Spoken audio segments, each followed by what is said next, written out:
وليا وحافظا وقائدا وناصرا ودليلا وعينا حتى تسكنه أرضك طوعا وتمتعه فيها طويلا. بسم الله الرحمن الرحيم.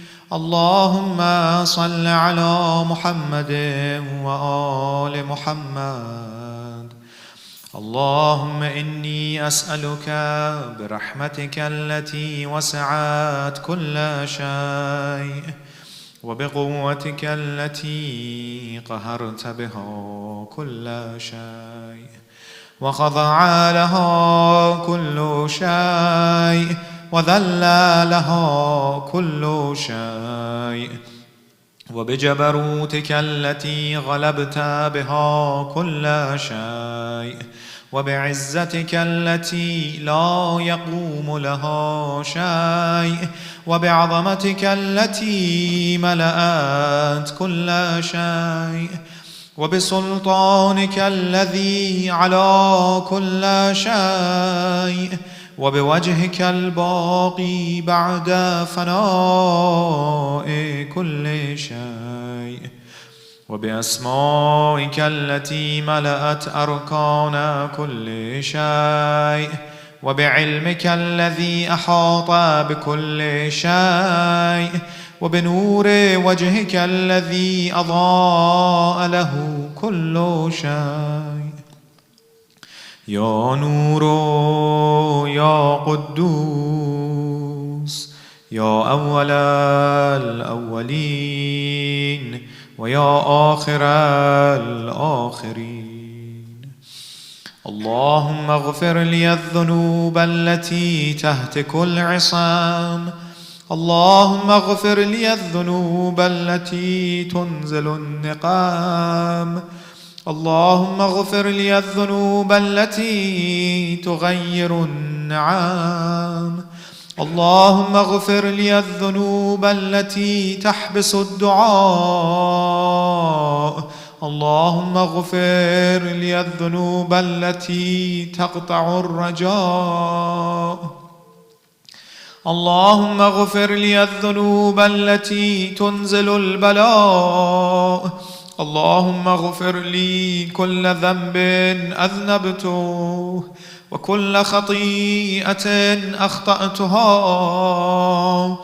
اللهم إني أتقرب إليك بذكرك وأستشفع بك إلى نفسك وأسألك بجودك أن تدنيني من قربك وأن توزعني شكرك وأن تلهمني ذكرك. اللهم إني أسألك سؤال خاضع متذلل خاشع أن تصامحني وترحمني وتجعلني بقسمك راضيا قانعا وفي جميع الأحوال متواضعا. اللهم وأسألك سؤال من اشتدت فاقته وأنزل بك عند الشدائد حاجته وعظم فيما عندك رغبته. اللهم عظم سلطانك وعلى مكانك وخفي مكرك وظهر أمرك وغلب قهرك وجرت قدرتك ولا يمكن الفرار من حكومتك. اللهم لا أجد لذنوبي غافرا ولا لقبائحي ساترا ولا لشيء من عملي القبيح بالحسن مبدلا غيرك. لا إله إلا أنت. سبحانك وبحمدك ظلمت نفسي وتجرأت بجهلي وسكنت إلى قديم ذكرك لي ومنك علي. اللهم مولاي كم من قبيح سترته وكم من فاضح من البلاء أغلته وكم من عثار وقيته وكم من مكروه دفعته وكم من ثناء جميل لست أهلا له نشرته. اللهم أعظم بلائي وأفرط بي سوء حالي وقصرت بي أعمالي وقعدت بي أغلالي وحبسني عن نفعي بعد آمالي وخدعتني الدنيا بغرورها ونفسي بجنايتها ومطالي. يا سيدي فأسألك بعزتك أن لا يحجب عنك دعائي سوء عملي وفعالي ولا تفضحني بخفي ما اطلعت عليه من سري ولا تعاجلني بالعقوبة على ما عملته في خلواتي من سوء فعلي وإساءتي ودوام تفريطي وجهالتي وكثرة شهواتي وغفلتي. وكن اللهم بعزتك لي في كل الأحوال رؤوفا وعلي في جميع الأمور عطوفا. إلهي وربي من لي غيرك أسأله كشف ضري والنظر في أمري. إلهي ومولاي أجريت علي حكما اتبعت فيه هوى نفسي ولم أحترس فيه من تزيين عدوي فغرني بما أهوى وأسعده على ذلك القضاء فتجاوزت بما جرى علي من ذلك بعض حدودك وخالفت بعض أوامرك فلك الحجة علي في جميع ذلك ولا حجة لي فيما جرى علي فيه قضاءك وألزمني حكمك وبلاؤك وقد أتيتك يا إلهي بعد تقصيري وإسرافي على نفسي معتذرا نادما منكسرا مستقيلا مستغفرا منيبا مقرا مذعنا معترفا لا أجد مفرا مما كان مني ولا مفزعا أتوجه إليه في أمري غير قبولك عذري وإدخالك إياي في سعة من رحمتك. اللهم فاقبل عذري وارحم شدة ضري وفكني من شد وثاقي. يا رب ارحم ضعف بدني ورقة جلدي ودقة عظمي يا من بدأ خلقي وذكري وتربيتي وبري وتغذيتي. هبني لابتداء كرمك وصالف برك بي يا إلهي وسيدي وربي. أتراك معذبي بنارك بعد توحيدك وبعد ما انطوى عليه قلبي من معرفتك ولهج به لساني من ذكرك واعتقده ضميري من حبك. وبعد صدق اعترافي ودعائي خاضعا لربوبيتك،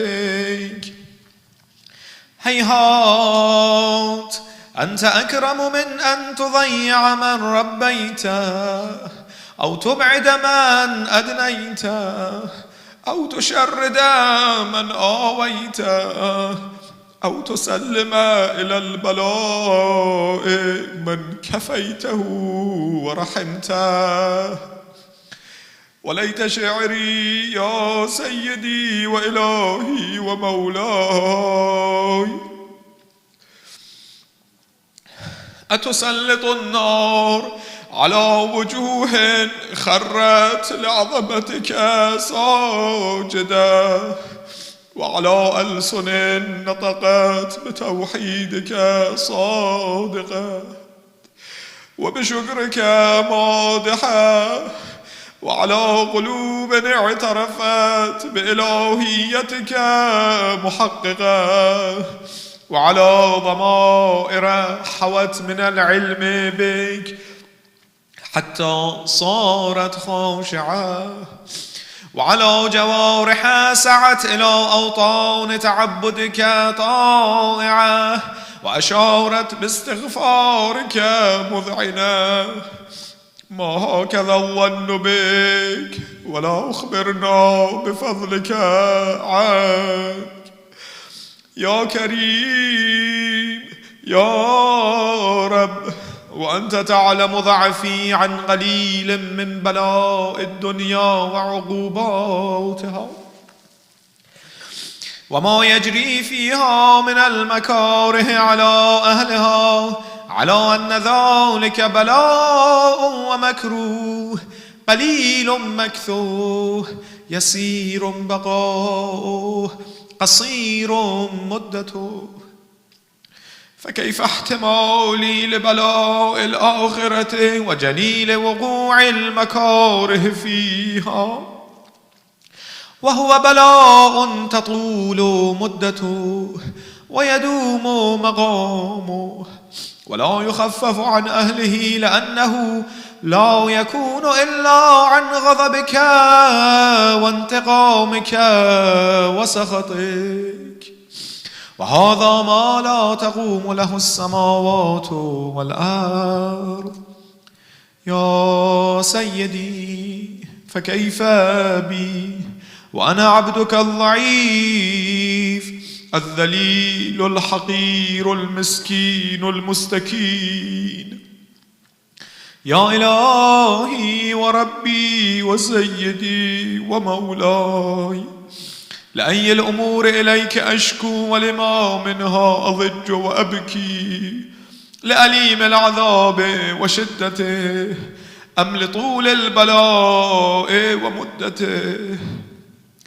فلئن صيرتني للعقوبات مع أعدائك، وجمعت بيني وبين أهل بلائك، وفرقت بيني وبين أحبائك وأوليائك، فهبني يا إلهي وسيدي ومولاي وربي. صبرت على عذابك، فكيف أصبر على فراقك؟ وهبني صبرت على حر نارك، فكيف أصبر عن النظر إلى كرامتك؟ أم كيف أسكن في النار ورجائي عفوك؟ فبعزتك يا سيدي ومولاي أقسم صادقا، لئن تركتني ناطقا لأضجن إليك بين أهلها ضجيج الآملين، ولأصرخن إليك صراخ المستصرخين، ولأبكين عليك بكاء الفاقدين، ولأنادينك أين كنت يا ولي المؤمنين، يا غاية آمال العارفين، يا غياث المستغيثين، يا حبيب قلوب الصادقين، ويا إله العالمين، أفتراك سبحانك يا إلهي وبحمدك تسمع فيها صوت عبد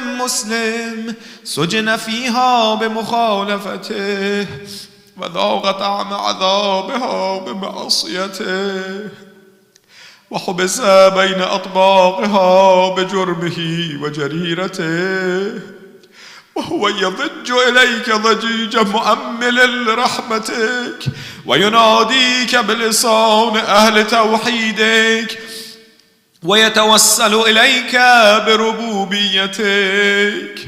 يا مولاي، فكيف يبقى في العذاب وهو يرجو ما سلف من حلمك؟ أم كيف تؤلمه النار وهو يأمل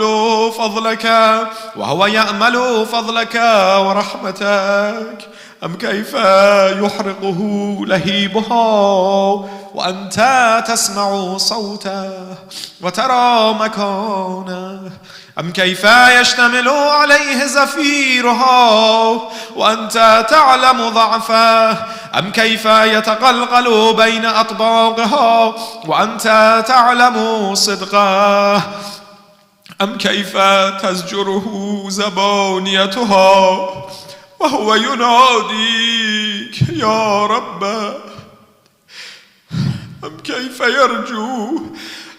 يرجو فضلك في عتقه منها؟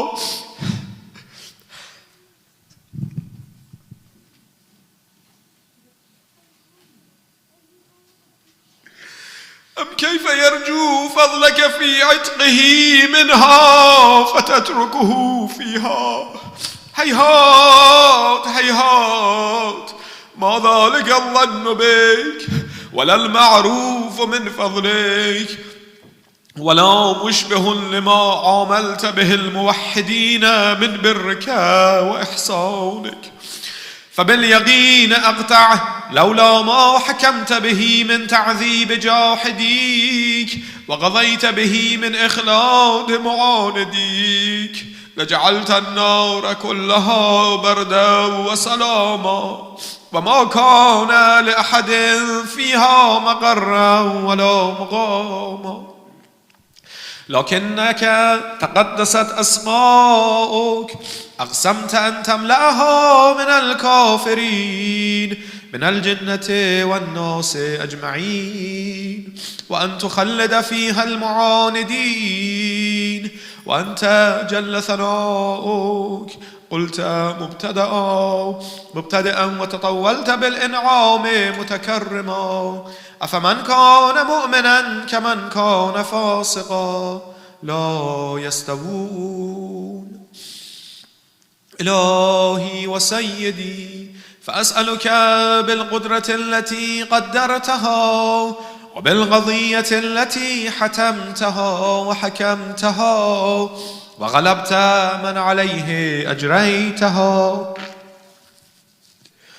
أن تهب لي في هذه الليلة وفي هذه الساعة كل جرم أجرمته وكل ذنب أذنبته وكل قبيح أسررته وكل جهل عملته كتمته أو أعلنته أخفيته أو أظهرته وكل سيئة أمرت بإثباتها الكرام الكاتبين الذين وكلتهم بحفظ ما يكون مني وجعلتهم شهودا علي مع جوارحي، وكنت أنت الرقيب علي من ورائهم والشاهد لما خفي عنهم، وبرحمتك أخفيته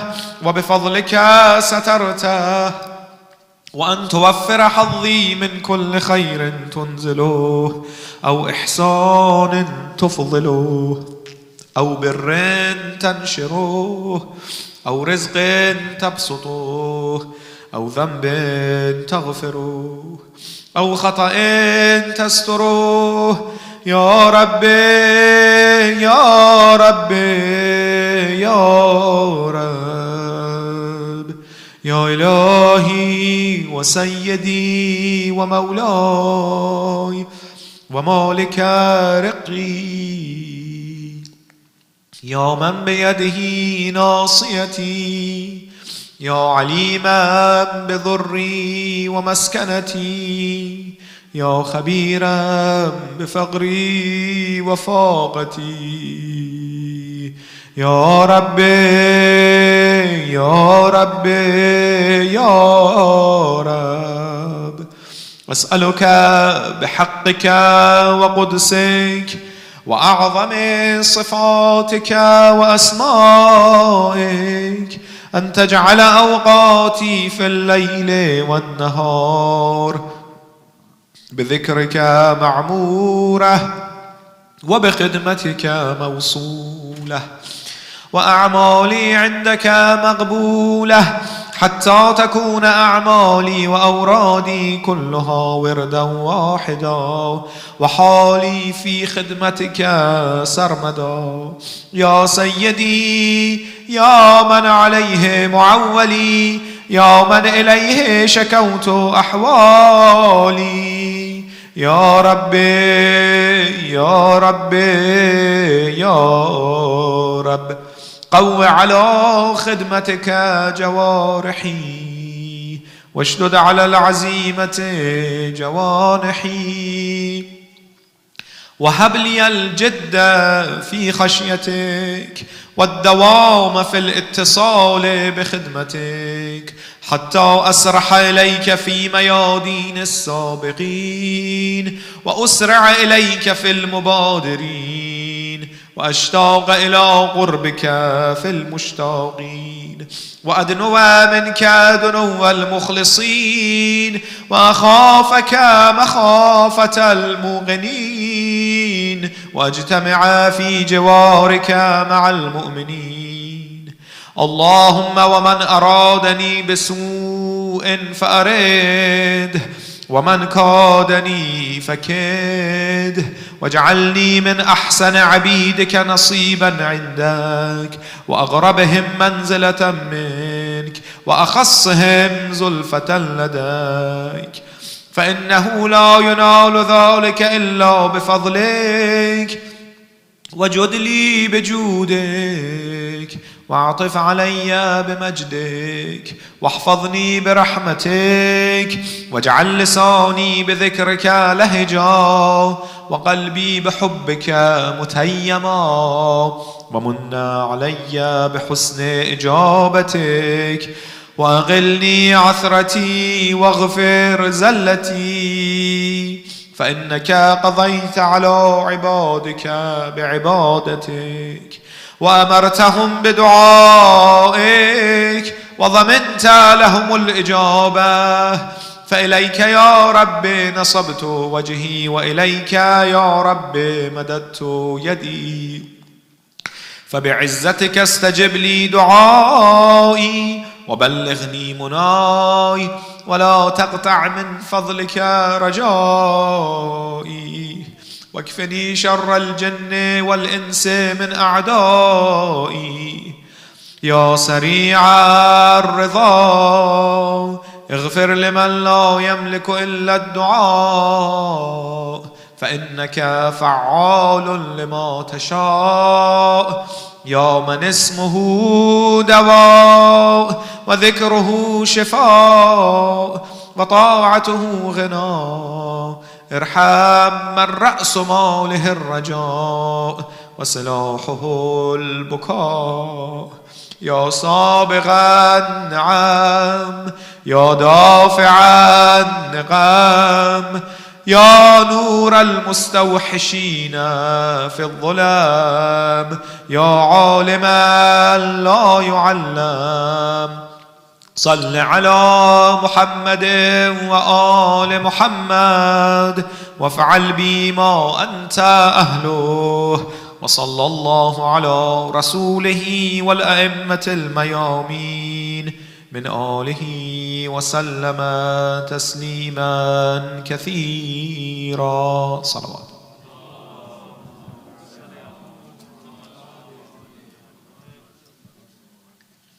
أحسنتم طيب أنفاسكم. Let us remember in our du'as, the marhumin of our families, our community, the sponsors of today's program, for all of our deceased relatives, community members, mu'mineen and mu'minat. We pray to Allah to forgive their sins and shortcomings, to accept their good deeds, and to grant them the company of Muhammad wa Ali Muhammad in paradise. In particular, for the marhumin of our sponsors, Rumaina Sheikh and Muhammad Raza, and for your own marhumin, let us recite Surah Al-Fatiha after Salawat ala Muhammad wa Ali Muhammad. Allahumma salli ala Muhammad wa Ali Muhammad. Bismillahirrahmanirrahim. Alhamdulillahi Rabbil Alamin. Ar-Rahmanirrahim. Maliki yawmiddin. Iyyaka na'budu wa iyyaka nasta'in. Ihdina as-siratal mustaqim. Siratal ladzina an'amta 'alayhim ghayril maghdubi 'alayhim waladdallin.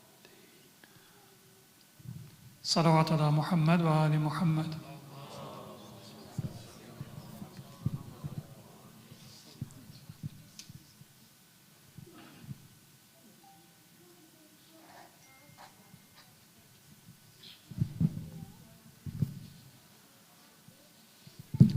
أعوذ بالله من الشيطان الرجيم بسم الله الرحمن الرحيم السلام عليكم ورحمة الله وبركاته.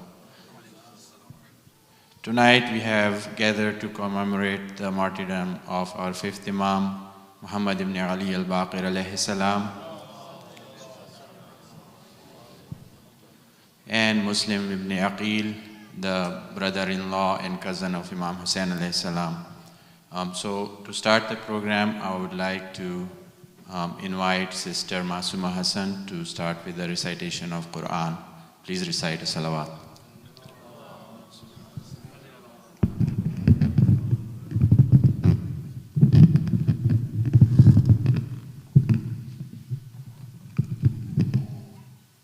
Salawat.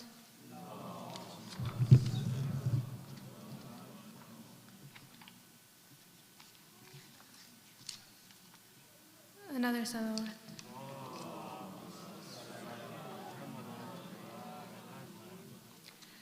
أعوذ بالله من الشيطان الرجيم. بسم الله الرحمن الرحيم. لم يكن الذين كفروا من أهل الكتاب والمشركين منفكين حتى تأتيهم البينة.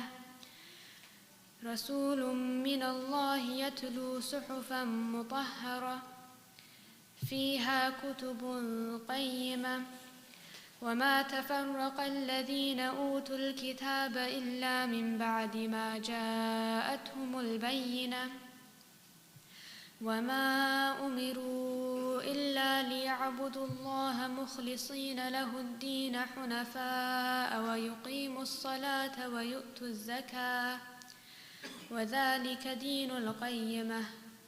إن الذين كفروا من أهل الكتاب والمشركين في نار جهنم خالدين فيها أولئك هم شر البرية.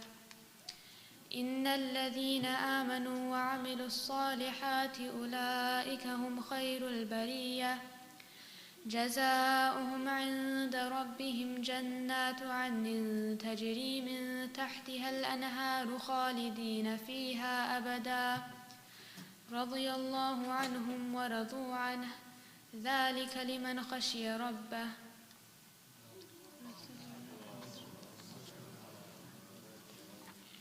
Now I'll read the translation. In the name of Allah, the Beneficent, the Merciful. The faithless from among the people of the book and the polytheists were not set apart from the community of the faithful until the proof had come to them. An apostle from Allah subhanahu wa ta'ala reciting impeccable scriptures, wherein are upright writings. Those who were given the book did not divide except after the proof had come to them. though they were not commanded except to worship Allah, dedicating their faith to Him as men of pure faith, and to maintain the prayer and pay the zakat. That is the upright religion. Indeed, the faithless from among the people of the book and the polytheists will be in the fire of hell to remain in it forever. It is they who are the worst of creatures. Indeed, those who have faith and do righteous deeds, it is they who are the best of creatures. Their reward near their Lord is in the gardens of Eden, with streams running in them, to remain in them forever. Allah subhanahu wa ta'ala is pleased with them, and they are pleased with Him. That is for those who fear their Lord. Salawat.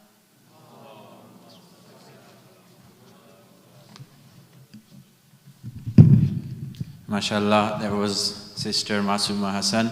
Now I would like to invite Brother Murtaza Hassan to come to the podium and recite a short recitation in English. Please recite a salawat.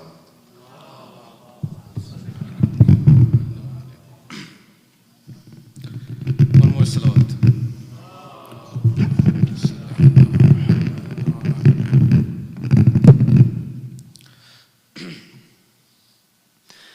With every beat, every breath, O Allah, until my death, if I die old or young, keep this kalima on my tongue. La ilaha illallah, Muhammadur Rasulullah, Aliyun waliyullah, Wasiyu Rasulillah, Wasiyu Rasulillah.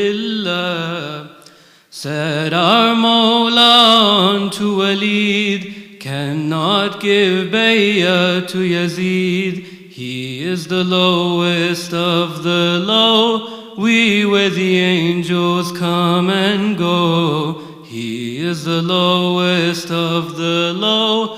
We with the angels come and go. La ilaha illallah, Muhammadur Rasulullah, Aliyun waliyullah, Wasiyu Rasulillah, Wasiyu Rasulillah.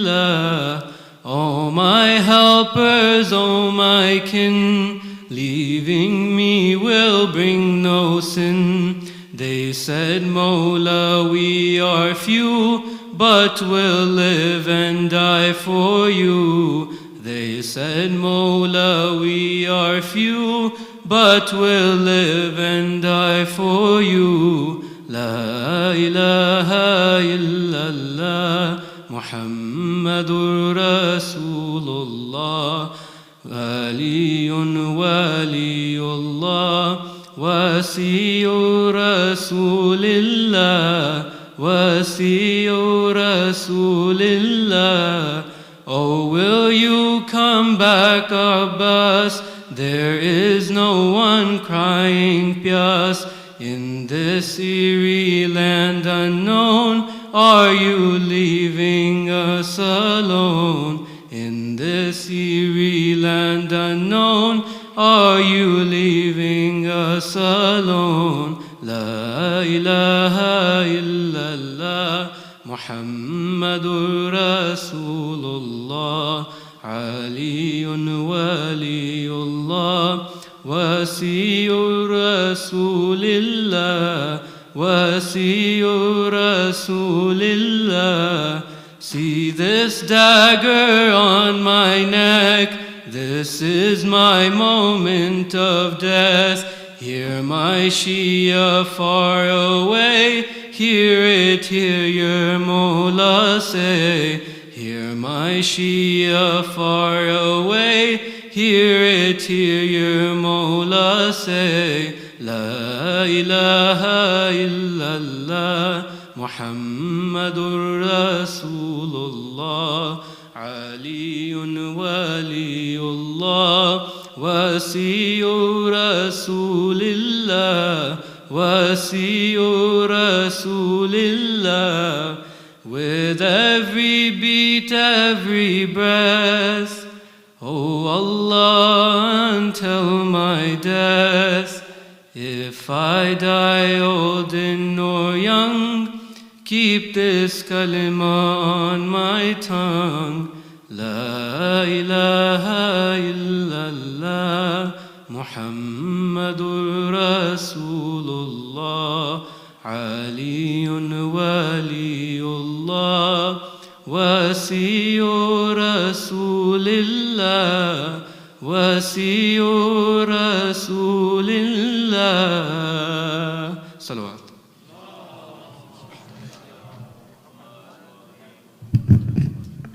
MashaAllah, Murtaza. Now I would like to invite Muhammad Ibrahim to come and recite Muhammad Ibrahim with salawat.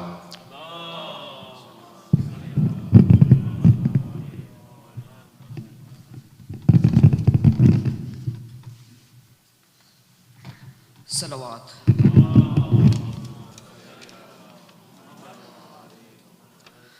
Oh Muslim, oh Muslim, oh Muslim, oh Muslim, oh Muslim, oh Muslim, oh Muslim, oh Muslim. They left you all alone, even those you had known. Their hearts were made of stone. Oh Muslim, they couldn't realize that you they agonized, that you they left to die. Oh Muslim, oh Muslim, oh Muslim, oh Muslim, oh Muslim. You had come all the way to make sure they don't stray, but you they did betray. Oh Muslim, Hussein knows of your plight. He's weeping day and night, wishing you reunite. Oh Muslim, oh Muslim, oh Muslim, oh Muslim, oh Muslim. Like a lion you fought, the soldiers were distraught.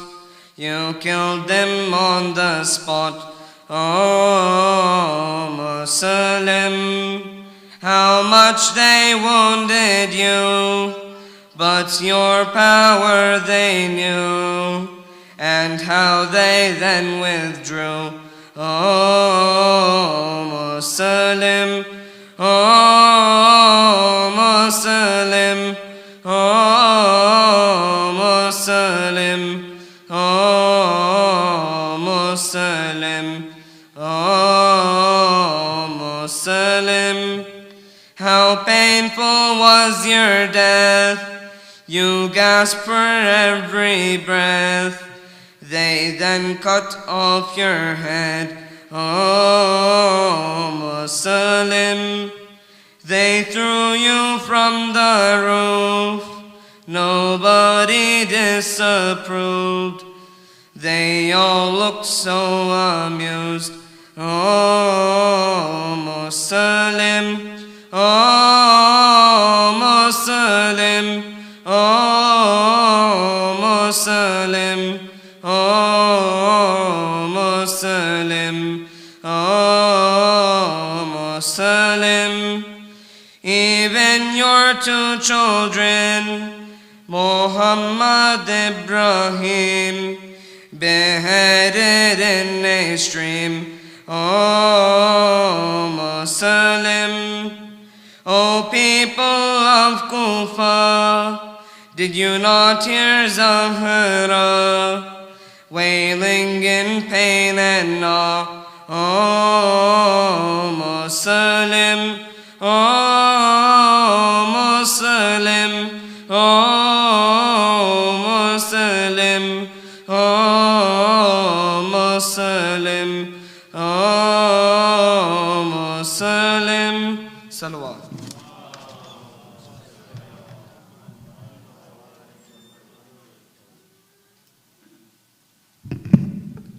MashaAllah, that was Muhammad. For the sihat and salamti of all reciters, please recite a salawat.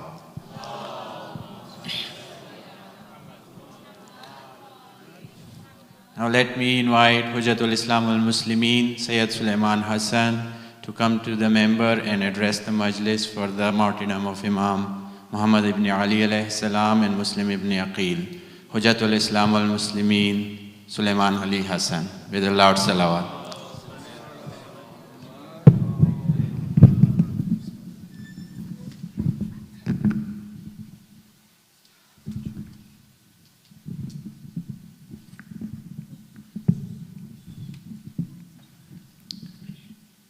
صلوات على محمد وآل محمد.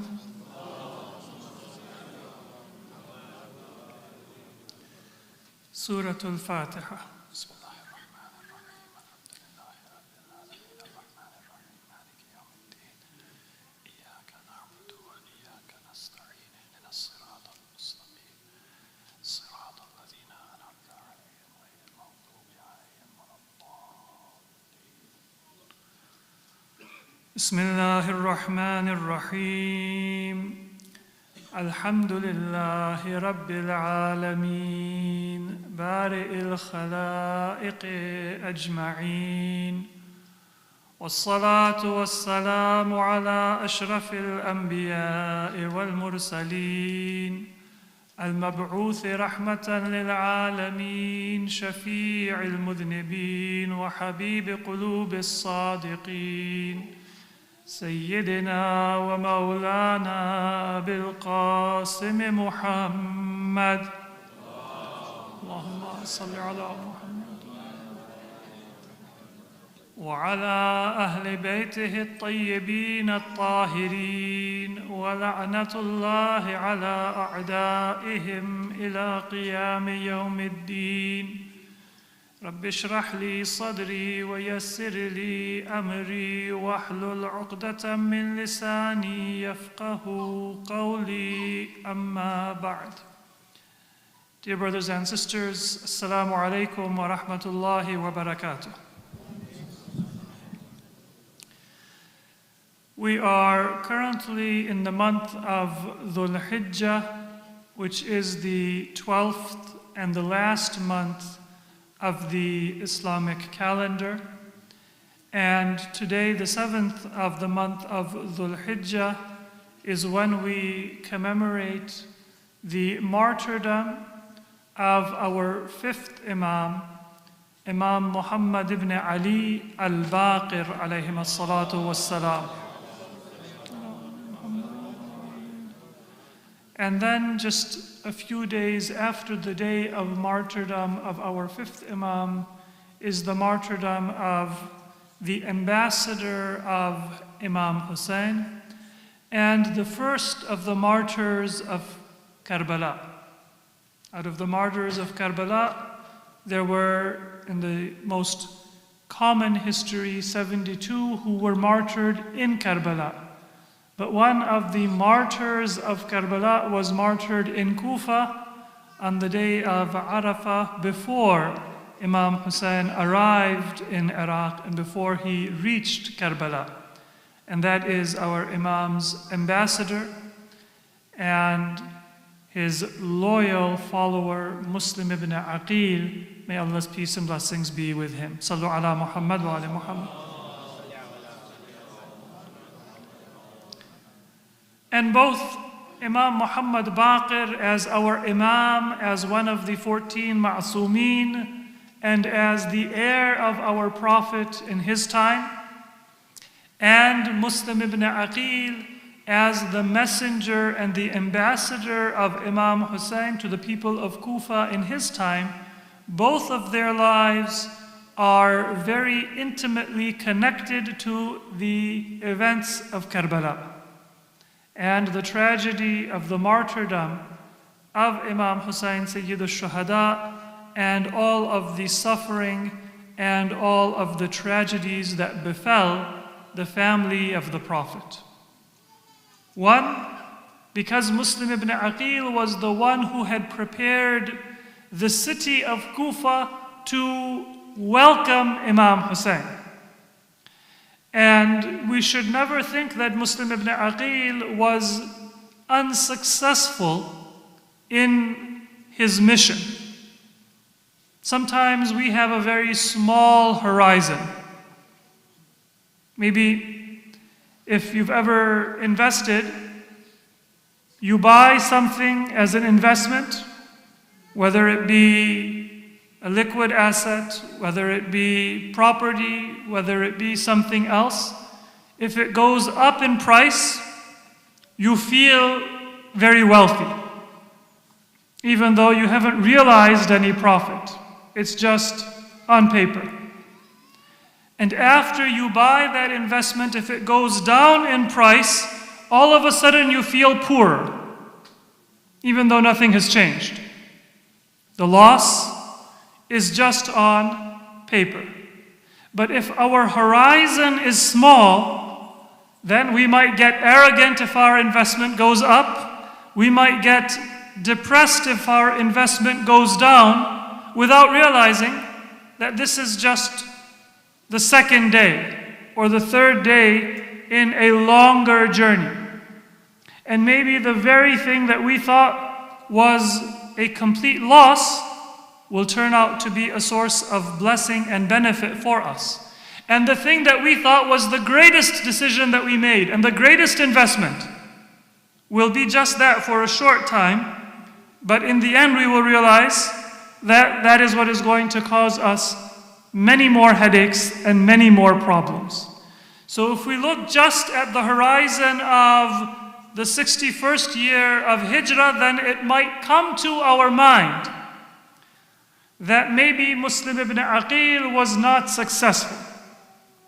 But Imam Hussein alayhi salam chose him for that mission, and he chose the city of Kufa for his message, and he had prepared all of those decisions according to the wisdom that had been given to our Imam from Allah.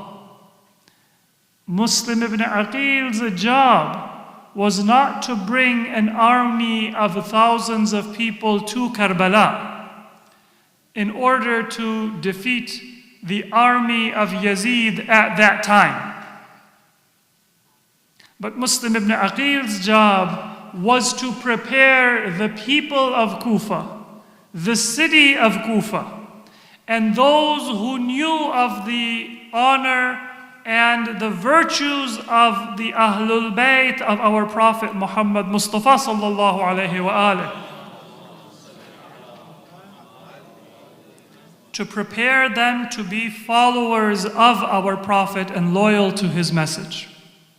And so, sometimes the investment goes up, and sometimes the investment goes down superficially.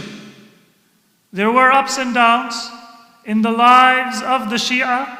There were ups and downs in the history of Kufa. But there was such a solid foundation laid by Muslim that neither Ubaidullah ibn Ziyad, nor Yazid, nor Banu Umayyah after Yazid were ever able to count on their position and their authority in the city of Kufa. The city of Kufa had the memory of the government and the preaching of our Imam Amir al-Mu'mineen Ali ibn Abi Talib alayhi salatu wassalam. And the effort of Muawiyah and the governments that came after Muawiyah was to extinguish that memory and to extinguish the hope that people placed in Ahlul Bayt. If Banu Umayyah, Muawiyah and Yazid and Marwan, if they could succeed in making people forget Imam Ali, or if they could at the very least succeed in making people lose hope that Ahlul Bayt are a source of strength and guidance and hope for the future, then any opposition to them and any kind of movement to oppose Ahlul Bayt will fail, even before it gets off the ground. And that is why Imam Hussein chose the city of Kufa, and he chose Muslim ibn Aqil, and he managed those difficult circumstances in the way that he did. Because the battle that Imam Hussein was fighting, in which we will remember in the month of Muharram, beginning in a few weeks, and the mission for which Muslim ibn Aqil was sent to the city was not a battle between two armies. And it wasn't an issue that faced the Muslim Ummah in the year 61 after the migration of the Prophet to Medina, 50 years after the death of our Prophet. But rather, it was a reminder that the memory of Ahlul Bayt and their teachings and values, and the hope for the future of the Ummah lies in the teachings and the message of Ahlul Bayt. That was the purpose of that struggle. And Muslim ibn Aqil was the first ambassador of that message. The world will go through many different political circumstances. There will be economic upheavals. There will be plagues and other kinds of trials that will come in your material lives and in your physical lives. There will be oppression. There will be expansion, riches and poverty, health and sickness. All of those trials that come in life, they will be there. But your spiritual life and your health, that comes from your faith, not from your physical well-being, not from your material wealth. And if you have hope in the future, then don't place your hope in the future in your intellect, in your power and in your influence, in your wealth, in your family, in your children, and anything else that you have of the resources of this world. But put that hope and that aspiration for the future in the message of Muhammad wa ali Muhammad alayhimus salatu wassalam.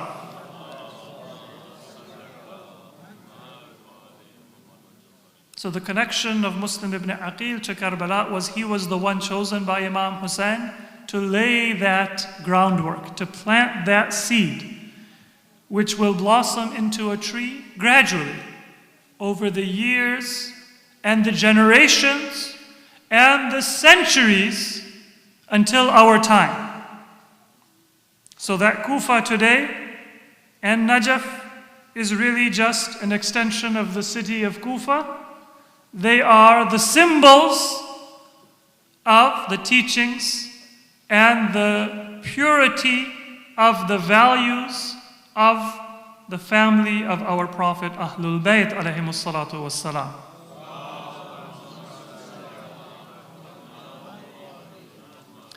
And of course the connection of Imam Muhammad al-Baqir to Karbala is that he was the heir of Karbala, an eyewitness to those events.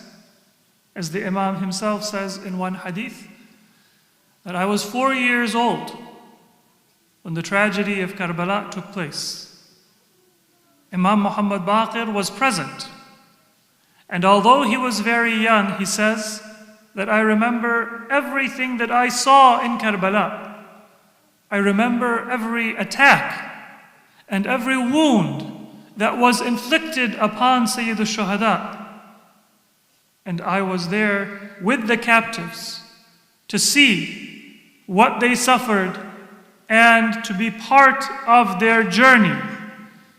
Many years later, in the time of Hisham ibn Abdul Malik, the caliph from the descendants of Marwan ibn al-Hakam, Imam Muhammad Baqir was summoned by the caliph to Damascus. And it is said in history that that journey, it revived a memory of Karbala, because Imam Muhammad Baqir was also one of the captives of Karbala. And we are told in history that when the captives of Karbala were brought to the gates of the city, they were told that they must wait outside the gates, because the city is going to be decorated. So there will be a celebration in Damascus at the defeat and the martyrdom and the captivity of the descendants of our Prophet. And then decades later, when our fifth Imam is summoned to the city of Damascus, once again, Hisham says that the Imam's caravan is to be made to wait outside of the city. And it was kept there for a number of days, 3 days. But this time, the reason was different. Yazid, he had said that the caravan of captives should be kept waiting outside of the city so that we can decorate the city and celebrate what he thought was a victory. But Hisham, he didn't have the caravan of our fifth Imam wait outside of the city because he wanted to decorate Damascus. In fact, he had only summoned our Imam because he had been informed that the influence of our Imam in Medina and the love people had for Imam Muhammad Baqir and Ahlul Bayt of our Prophet Muhammad sallallahu alayhi wa alih, it was increasing day by day. And so he said that send him to me so I can deal with him directly. And then in the few days or weeks that it would have taken for the message of Hisham to get to Medina and for the Imam to come to the outskirts of Damascus, Hisham realized that if Imam Muhammad Baqir has that much charisma and that much of an influence in the city of the Prophet, if he comes to Damascus and people can compare him to me, then what will be left of my authority and my power? And so he kept the Imam on the outskirts of the city in fear that what will happen if the Imam comes into the city and people hear the message of the Imam and they are able to realize what is the teaching and what is the call of Ahlul Bayt. And that is why it is said that in that journey, Hisham said right from the outskirts of Damascus that have Imam Baqir return to Medina so that he would not come into Damascus and he would not be able to reach the hearts of people. And then Hisham began to plan in order to reduce the influence of the Imam, and then he began to plan for the martyrdom of our Imam. That is the influence of the message of our Imam, that just within his lifetime, he saw when the enemy thought that they could celebrate the defeat of Ahlul Bayt, meaning the enemy thought that the hope has been extinguished. And if people mention Ahlul Bayt, they will just say that this was history, and they were there. But within the lifetime of our fifth Imam, before his own martyrdom, without even entering Damascus, without even saying a word, he was able to strike fear into the heart of the tyrant of his time, and in some ways we can say he was able to conquer the city of Damascus and achieve a moral victory without having to say anything, without having to set foot in the city. This is the greatness of our fifth Imam, Imam Muhammad Baqir, alayhi salatu wassalam. Sallu ala. So one, the ambassador of our Imams who prepared the groundwork for the message of Karbala to be understood, to be remembered, to be honored by the lovers and the followers of Ahlul Bayt, and who was martyred before Karbala ever took place. And one who built such a beautiful foundation that in the words of our sixth Imam, Imam Ja'far as-Sadiq alayhi salatu wassalam, before the time of my father, Imam Baqir, Imam Ja'far as-Sadiq, who was the son of our fifth Imam, he says, before the time of my father, the Shia, they had a love for Ahlul Bayt, but they didn't know how to practice their religion properly. Even today, many of us, we might see people who know enough about Islam to know that if you want the true Islamic message, then it comes from Ahlul Bayt. Other people used Islam for their own purposes. They corrupted the message of Islam. Their Islam is a political Islam, a legalistic Islam, an Islam that serves the purposes of people rather than serves the path of Allah. But if you want the true life-giving and guiding Islam, then it will only come from Ahlul Bayt. And yet those people, they don't know what are the teachings of Ahlul Bayt. Many of those people who love Ahlul Bayt, they may not know how to pray or how to do wudu properly. They may not know what is halal and what is haram. They may not know what are their obligations and the rights that they are required to fulfill. So, there is a weakness, there is a shortcoming, there is a lack, but there is also a love. This was the case, according to our sixth Imam, before Imam Muhammad Baqir alayhi salatu wassalam began his teaching. Sallu ala Muhammad wa alayhi.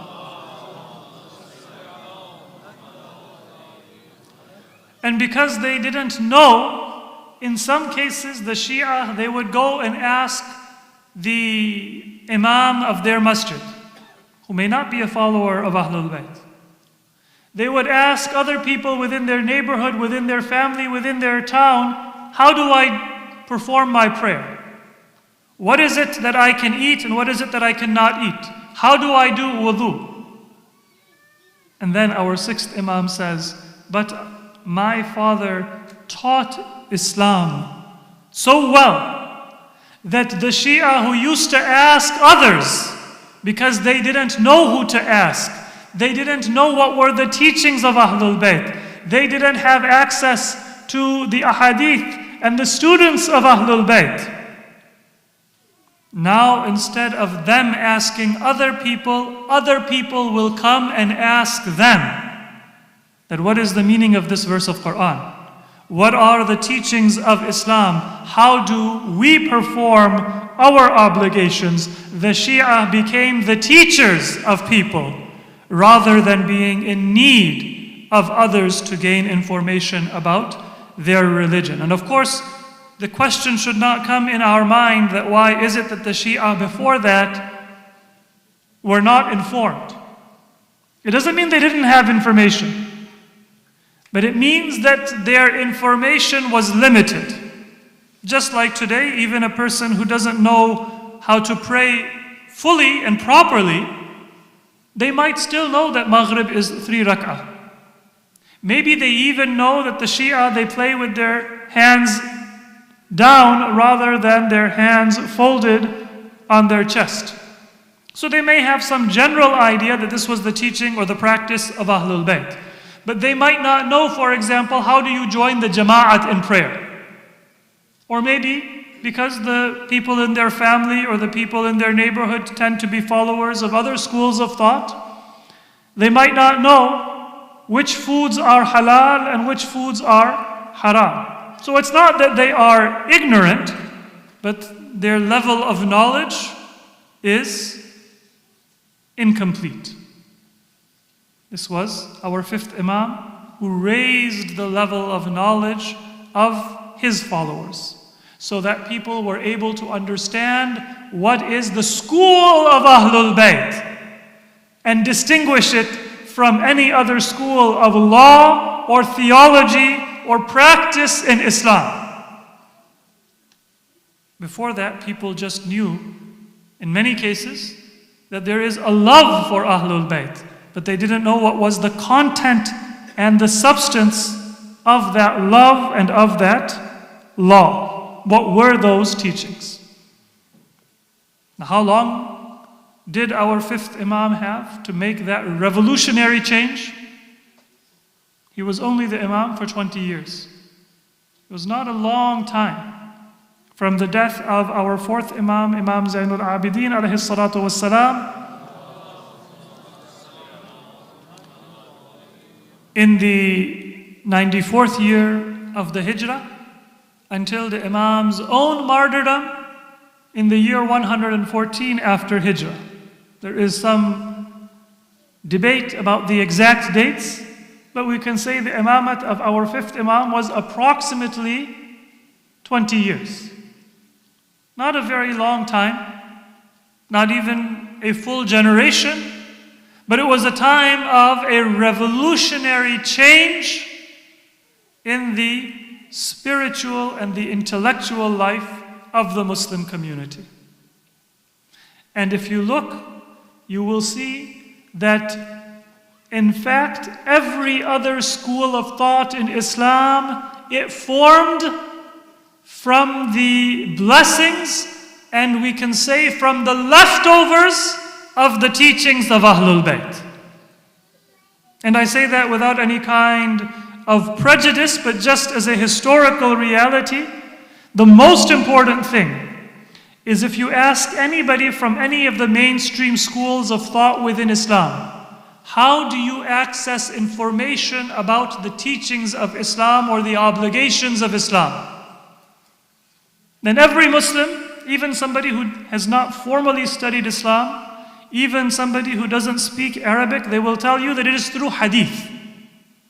If you want to know what did Prophet Muhammad sallallahu alaihi wa say, if you want to know the events of the life of our Prophet, if you want to know the teachings of the Quran, if you want to know the commentary of the verses of the Quran, if you want to know what are the beliefs that a Muslim must honor and must hold, what are the practices that we must maintain, then all of that information, it comes through us through a hadith.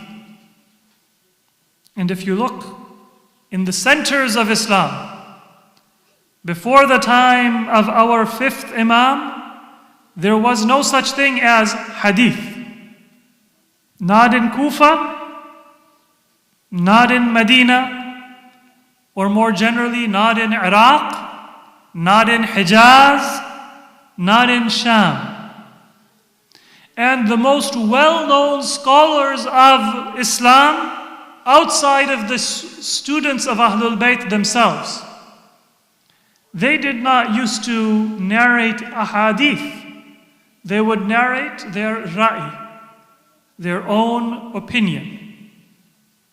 It was our Imam who insisted that you only learn Islam by passing on the authentic teachings of the Prophet. And so you have to narrate, and you have to preserve, and you have to learn what were the sayings and what were the teachings of the Prophet in order to be able to know what does Islam say. And if you don't have a hadith, then you don't have a preservation of Islam. It's not just through practice. As some people say, I learned to pray from my grandmother. Yes, you might have learned to pray from your grandmother, but if she is not teaching you in accordance with the sayings and with the teachings of the Prophet, then your prayer will not be valid and it will not be correct. Historically, this foundation of Islamic learning, which is recognized by all schools of thought within Islam, whether their book of hadith is Al-Kafi or Bukhari or Muslim, but at the least they recognize that we have to go to a hadith to learn about Islam. That was the gift of Ahlul Bayt, and in particular Imam Muhammad al-Baqir alayhi salatu wassalam. And that is why he was called al-Baqir, because that title means he was the one who split open that knowledge which was hidden. This is not a title which we know him by, but which all Muslims know him by, because he split open those seeds of knowledge to allow the plant of Islam to grow and give fruit to all of humanity and all Muslims. He split open that seed for all of the Muslim community. Those who were his Shia and his followers, they fully understood what were the teachings. Those who were not, they knew that you need to read a hadith and learn a hadith. They often went to people who were not the most authentic sources of hadith. At least they had come halfway to know that you need to go to the ahadith, and I can't just make up something and say this is Islam. But they did not go far enough to know what is the authentic teaching of Islam and the authentic hadith. The teachings of our Imam, they were to build a community that can honor the values of Ahlul Bayt. Within a short time, if he was able to spread these teachings far and wide, it was because he built a community of a certain way. So very briefly, one hadith from our fifth Imam, Imam Muhammad ibn Ali al-Baqir alayhi as-salatu was-salam. If you want to know whether you are beloved by Allah or disliked by Allah, sometimes we're curious. We want to know, how are we doing? Where is our current status? Are we on the good side or are we not? And we can't say that, well, I did my prayers, I'm charitable, I'm generally a nice person, and therefore I deserve to be forgiven. Most people, Muslim and even non-Muslims, we judge ourselves to be good.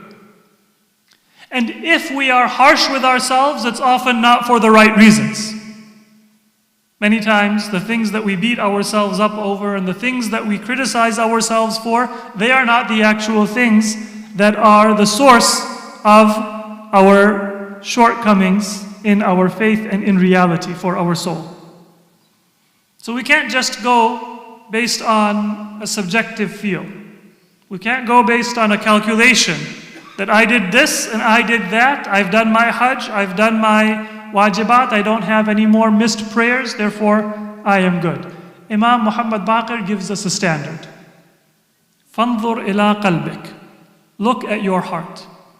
فَإِنْ كَانَ يُحِبُّ أَهْلَ طَاعَةِ اللَّهِ وَيُبْغِضُ أَهْلَ مَعْصِيَتِهِ فَفِيكَ خَيْرٌ وَيُحِبُّكَ اللَّهُ. If you love those people who are the people of God's obedience, and you dislike the people who disobey God, if I am attracted to godliness and I am repelled by ungodliness, then there is good in my heart and God loves me. Sometimes we're curious and we're a little bit excited about something that is a little bit un-Islamic. What's going on there? How do those non-Muslims live? I wonder if they have fun in their parties, in their gatherings. And so we're pushed or we're pulled to find out more. And that is a sign that there is some kind of a love for an un-Islamic life within us. And then the Imam says, but if you find that those who disobey God, you're attracted towards them, and those who obey God, you have nothing but criticism, then Imam says that you are not in a good state. And Allah also does not like that. وَالْمَرْءُ مَعَ مَنْ أَحَبَّ. Because every human being will be with the person that he loves or that she loves. If I love the good, then even if there is a shortcoming within my own character, I will be with them in the hereafter.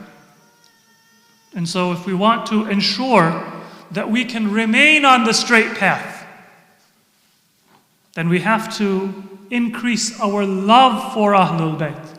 This world is a time when there is much evil, there is much temptation.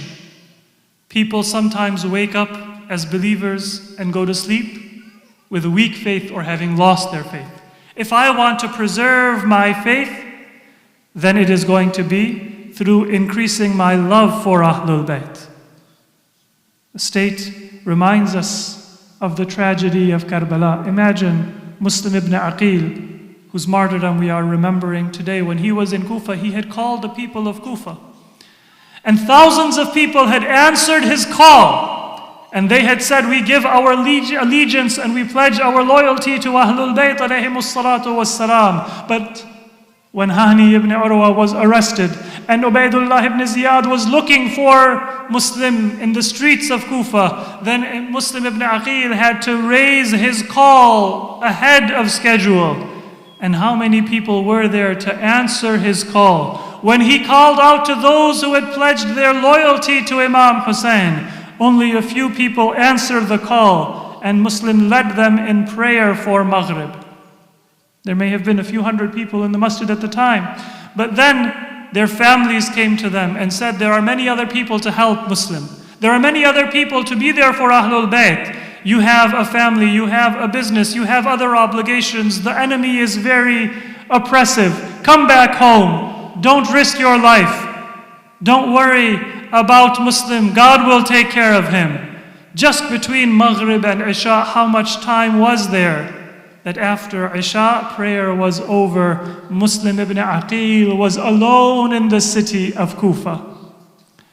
And now the darkness of the city, an unfamiliar land, a task which weighed upon his heart, that I have written a letter to my master and my Imam, that the city of Kufa is ready to obey you. Muslim doesn't know which way to turn. He wanders the dark, abandoned streets of Kufa, looking for some way that maybe he can leave Kufa and give a message to his Imam that turn your direction in any other way, because the city has turned its back on the lamp of divine guidance.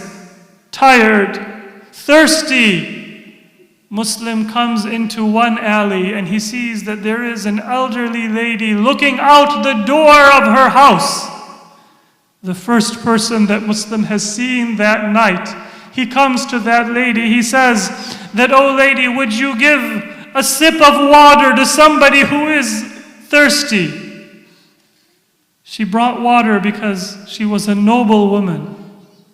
And then after Muslim had drank, she said, go back to your own home because the night is dangerous. And Ibn Ziyad has sent his soldiers to arrest anyone who is seen outside of his home. Go back to your home. And Muslim said that, tell me, O lady, if a person is a stranger in this city and doesn't have a home, where should they go? She knew that this was no ordinary traveler. Her heart was filled with the love of Ahlul Bayt, and maybe that love could see that there was some of the beauty of Ahlul Bayt within the voice and within the sincerity of Muslims. She said, tell me then, where are you from? He said, I am from Medina. She said, which part of Medina? He said, I am from the neighborhood of Bani Hashim. She said, are you Muslim? He said, yes, I am the ambassador of my Imam. She said, come into my home. Ignoring any risk for her own safety, now her only concern was to ensure the safety of the messenger of Imam Hussein. She brought him into her own home, put him in a room where he was safe, and he spent that night in worship. Just very briefly, you know that when the dawn came, the soldiers of Muslim ibn Aqil were heard approaching her house, and Muslim began to wear his armor and clasp his sword in his hand. He said that I will leave. She said, stay in my house because you are safer here than you are anywhere else. Muslim said that no, you are my host, and I will not bring any kind of harm to you. Muslim went out and he fought the soldiers of Ibn Ziyad single-handedly until he was arrested and taken to the governor's mansion. And it was from that place where Muslim called out to Imam Hussein, Assalamu alayka ya Aba Abdullah. Oh my Imam, I send my greetings to you from afar, that now I am going to meet my Creator. I pray that you are pleased with my sacrifice. Imam Hussein was still on the way to Karbala. It is said that he stopped at one point and he stood up and stared off into the horizon. There was nothing that could be seen with the earthly eyes. But Imam Hussein said, Wa alaykum as-salam. Taqabbal Allah mink. May Allah accept your sacrifice. Inna lillahi wa inna ilayhi raji'un. وَسَيَعْلَمُ الَّذِينَ ظَلَمُوا وَأَيَّ مُنْقَلَبٍ يَنْقَلِبُونَ. May Allah subhanahu wa ta'ala accept our remembrance of Muhammad wa Ali Muhammad, and may He count us among the true and sincere followers of our Prophet and his progeny. Sallu ala Muhammad wa Ali Muhammad.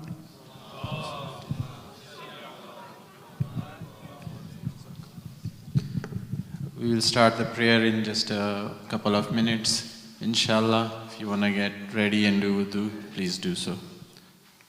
Muhammad wa Ali Muhammad salawat.